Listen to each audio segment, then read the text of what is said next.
Hello বন্ধুরা, C programming এর Bangla video টিউটোরিয়ালে আপনাদেরকে স্বাগত জানাচ্ছি। আমি শহীদুল ইসলাম মামুন। তো আজকের পর্বে আমি আপনাদেরকে যে বিষয়টি দেখাবো সেটি হচ্ছে একটি ডেসিমাল নাম্বারকে আমরা কিভাবে বাইনারি ডিজিটে কনভার্ট করতে পারি প্রোগ্রামিং এর মাধ্যমে খুব সহজেই। তো সেই বিষয়টি আজ আমি আপনাদেরকে দেখাবো। তো চলুন করা যাক। তো প্রথমেই আমি ইন্টিজার টাইপের ভেরিয়েবল ডিক্লেয়ার করে নিচ্ছি নাম্বার। তারপর হচ্ছে আমি ডিক্লেয়ার করে নিচ্ছি রিমাইন্ডার, যার মধ্যে আমাদের রিমাইন্ডারটা রাখবো। তারপর হচ্ছে আমরা আর নিয়ে নিচ্ছি হচ্ছে যে একটি ভেরিয়েবল নিয়ে নিচ্ছি এক্স। এরপরে আর একটি ভেরিয়েবল নিব হচ্ছে আমরা নিয়ে নিচ্ছি আই, যার মধ্যে আমি রাখলাম হচ্ছে অন, এবং সর্বশেষ নিলাম হচ্ছে বাইনারি। আর ওই বাইনারি নামে একটি, যার মধ্যে আমি 0 স্টোর করলাম। ওকে, এবার হচ্ছে প্রিন্টএফ ফাংশনের মধ্যে আমি একটা মেসেজ দিব যে enter a decimal number. Okay, just enter a decimal number, এবং স্ক্যানএফের মধ্যে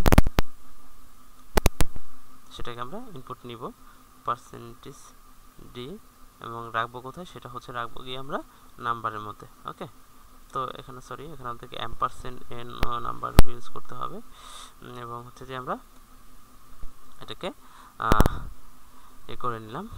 এরপর হচ্ছে আমরা যেটা করব, একটি হোয়াইল, এখানে আমরা একটু কাজ করে নিই, সেটা হচ্ছে এক্স এর মধ্যে আমরা নাম্বারটাকে রেখে দিই। আসলে এটুকু করার কারণ হচ্ছে, এটুকু আমরা না করলেও পারতাম, এটা আমরা আউটপুটে যখন আমরা দেখাবো যে বাইনারি ডিজিটটা কোন নাম্বারটার জন্য, এই বাইনারি ডিজিটটা কোন ডেসিমাল নাম্বারের জন্য, তখন আমাদের এই এক্সটা ব্যবহার করব আমরা। তো এখানে হোয়াইল দিলাম হচ্ছে নাম্বার নট ইকুয়ালস টু 0, অর্থাৎ এই হোয়াইল লুপটা কাজ করবে যতক্ষণ না নাম্বারটা 0 হবে ততক্ষণ। ওকে, তারপরে দিলাম হচ্ছে রিমাইন্ডার মধ্যে রাখলাম হচ্ছে নাম্বার মডুলাস 2। ওকে, অর্থাৎ আমরা রিমাইন্ডারের মধ্যে নাম্বারকে 2 দ্বারা ভাগ করার পরে যে বাক্সটা থাকবে সেটাকে আমরা রিমাইন্ডারের মধ্যে স্টোর করলাম। অর্থাৎ নাম্বার যদি সাপোজ ধরুন নাম্বার 7 আমি দিলাম, 7কে 2 দ্বারা ভাগ করলে রিমাইন্ডার থাকবে অন।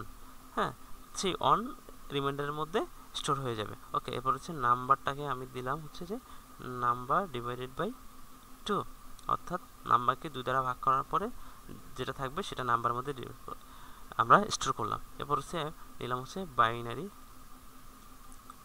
বাইনারির মধ্যে আমরা রাখলাম হচ্ছে আর ওই বাইনারি প্লাস দিলাম হচ্ছে যে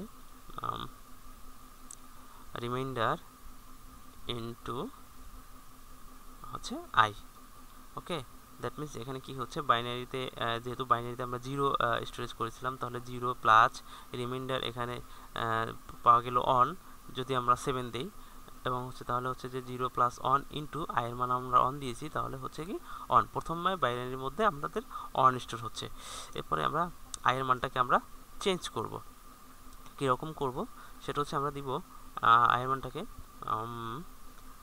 আই ইন্টু 10, অর্থাৎ প্রত্যেকবার আয়ের মানটাকে 10 দিয়ে গুণ করা হচ্ছে। হ্যাঁ, তো এরপরে হচ্ছে আমরা যেটা করব, printf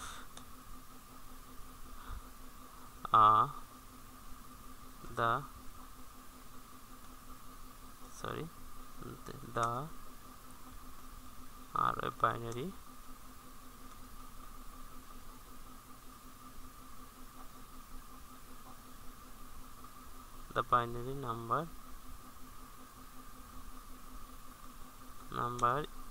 is percentage d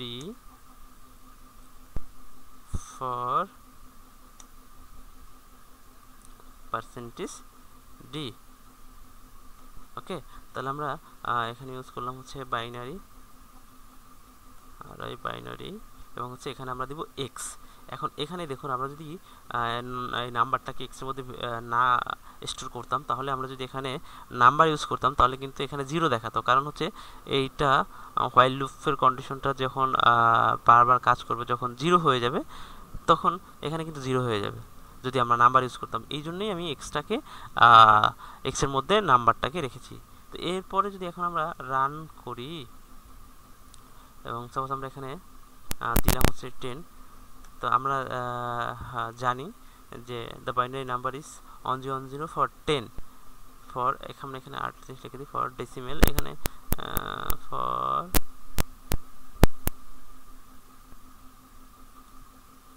decimal 10 number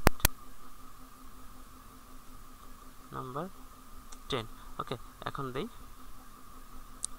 তো আমরা এখানে দিলাম হচ্ছে যে সাপোজ দিলাম হচ্ছে যে 9 তাহলে কি হয় the binary number is 100 for decimal number 9 তো আশা করি সবাই বুঝতে পারছেন তো আপনারা এটা আপনারা শুধু ভিডিওটা দেখবেন না আপনারা যেটা করবেন আপনারা ভিডিওটা একপাশে চালাবেন আর অন্য পাশে আপনারা কোড ব্লকসটা ওপেন করে সাথে সাথে করবেন আপনারা ভিডিওটা পাউজ করে করবেন এবং হচ্ছে যে তারপরে আপনারা তাহলে ভালো শিখতে পারবেন না হলে হচ্ছে যে প্র্যাকটিস না করলে আপনারা যদি মনে করেন যে পুরো ভিডিওটা একবারে দেখবেন তারপরে আবার শুরু করবেন তাহলে কিন্তু হয়তো অত ভালোভাবে শিখতে পারবেন না কিন্তু আমার কাছে মনে হয় যে আপনারা যদি ভিডিওটা একপাশে রেখে এবং হচ্ছে যে সাথে সাথে আপনারা প্র্যাকটিস করেন তাহলে হয়তো ভালোভাবে শিখতে পারবেন যাই হোক ধন্যবাদ সবাইকে দেখা হবে পরবর্তী টিউটোরিয়ালে